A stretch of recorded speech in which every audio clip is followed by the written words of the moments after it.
ఏమండి, నాకు strong coffee తీసుకురండి.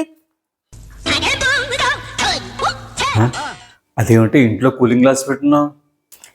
బయట ఎంత వేడిగా ఉందండి, అందుకే చల్లదనానికి కళ్ళజోడు పెట్టుకున్నాను. సర్లేండి, నాకు ఒక కాఫీ తీసుకురమ్మన్నాను కదా.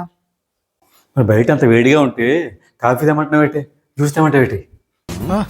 కాదండి, నాలా కథలు కవితలు రాసేవాళ్ళు బయట ఎంత వేడిగా ఉన్నా సరే కాఫీ తాగితేనే మంచిగా ఐడియాలు వస్తాయి. జ్యూస్ తాగాననుకోండి ఐడియాలు కూడా చల్లబడిపోతాయి. తండి తండి. ఓహో, మరి మంత అయితే ఏంటి బాబన్న ఎగసెక్కాల ఆపి కాఫీ పట్టరండి. ఇగో నా చేతిలో నా జాగ్రత్త చేయించుకుంటావు. బయట ఆఫీసులో ఇంట్లో పనిచేయాలని చచ్చిపోతున్నాను నేను. నాకు ఎప్పుడు దొరుకుతుంది విముక్తి? అలా ఎలా వదిలేస్తాననుకున్నారు?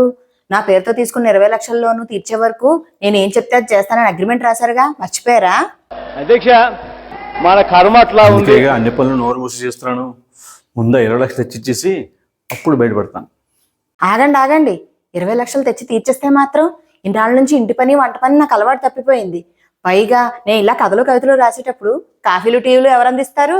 మీరేమి అలాంటి ఆలోచనలు పెట్టుకోకండి, వెళ్ళి పని చూసుకోండి. నేను ఎక్స్పెక్ట్ చేసిన దానికంటే ఇది పెద్ద ముదురు.